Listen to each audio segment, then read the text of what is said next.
When we, as English-speaking countries, think of the Second World War, we think mainly of the war in Europe. We think of Roosevelt's and Churchill's stirring speeches and the fight against Hitler's Nazis and stopping evil from spreading across the world. And while yes, that was a big part of it, it's very unlikely that it would be the deadliest conflict in human history if that were the whole picture. Official figures state that around 70 to 85 million people died in World War II. Just about half of those people were Russian. The war on the Eastern Front was a completely different one to the conflicts fought by the Western powers. The Germans saw the British and Americans almost like Aryan brethren. There have even been reports that Hitler purposely stopped the advance of his armies so that the British Expeditionary Force could escape Dunkirk. This is not a mercy he would have granted the Soviet army. The Russians were not only Slavic and therefore undesirable in the eyes of the Aryan aspiring Nazis, but they were communist. Communism was what Hitler saw as the ultimate enemy of the Third Reich and therefore wanted nothing more than to wipe it off the face of the earth by any means. Though Nazi Germany did have one thing in common with Soviet Russia, they were both ideological dictatorships, albeit politically opposed ones, but both as totalitarian as each other. Stalin's Russia was arguably even more brutal than Hitler's Germany. In Germany, if you were a German citizen who obeyed the rules, you and your family could probably live quite fruitful lives. In the Soviet Union, no one was ever truly safe. If you even thought something bad against the regime, you were never seen again.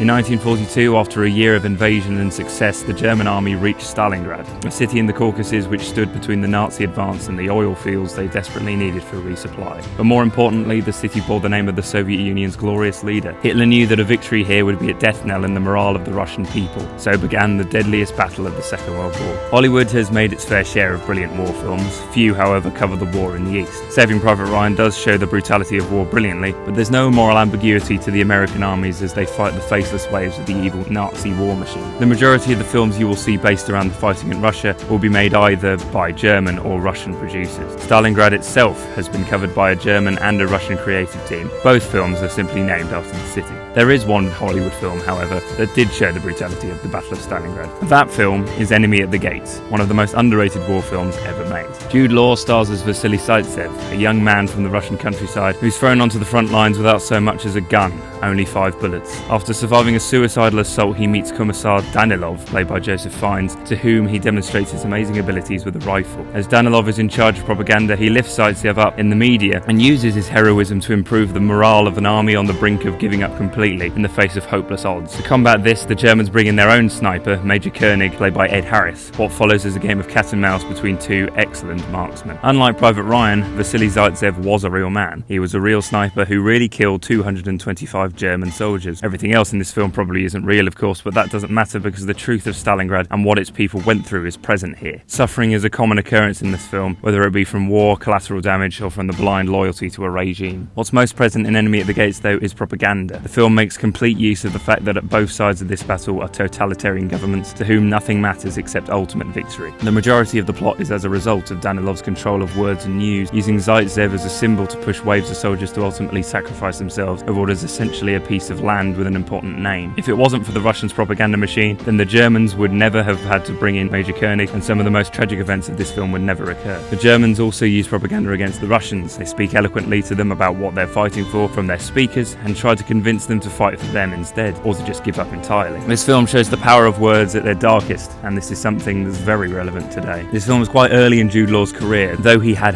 top billing before. 20 years later, it's still one of his best performances. He starts out as a young and nervous boy thrown into hell at such an early part of his life, and he ends the film as a war-hardened warrior. The tragedy of this film would not be as horrific if not for his stellar and completely underrated outing as Zaitsev. Rachel Weisz is incredible too as the young and intensely gifted Tanya. Her relationship with Zaitsev is the absolute heart of this film thanks to their joint talent. Those few who have seen this film cite this romance as one of the film's weaker points, but I couldn't disagree more. Firstly, the Russian army was one of the few during the war that used women in its infantry, so a secret romance between soldiers isn't outside of the realms of possibility. Secondly, without Tanya, Vasily is simply a pawn for the Russian propaganda. She's what he fights for, a free future for her and her family. But what truly makes Enemy at the Gates so brilliant is its villain. When having an antagonist be a Nazi, it's very easy for films to make them very stereotypical. Often Nazi villains are moustache-twiddling nefarios with no moral compass and who are just pure evil. After all, no one will complain if you make a Nazi out to be irredeemably villainous. Major Koenig is not a one-dimensional serial killer. He's not a very nice man, of course, but he has a heart. He's felt loss and despair. He's driven, intelligent, cunning, and ferocious. His fight in Enemy at the Gates isn't for Hitler or Germany, it's for himself, and that's what makes him so dangerous. A government stooge would be easy for Vasily to deal with, but a man who lives for the hunt is completely different. And of course, Ed Harris Harris nails the role outstandingly, even if his accent is a bit vague sometimes. Enemy at the Gates is truly a masterpiece in emotion, tragedy and suffering. It's not as gritty and action-packed as Saving Private Ryan, and probably hasn't aged as well. But with a brilliant cast, fantastic story and a heartbreaking soundtrack, Enemy at the Gates is one of the most original and gut-wrenching war films out there. It's severely underrated, most probably because the main characters aren't American, but that's exactly what makes it so unique.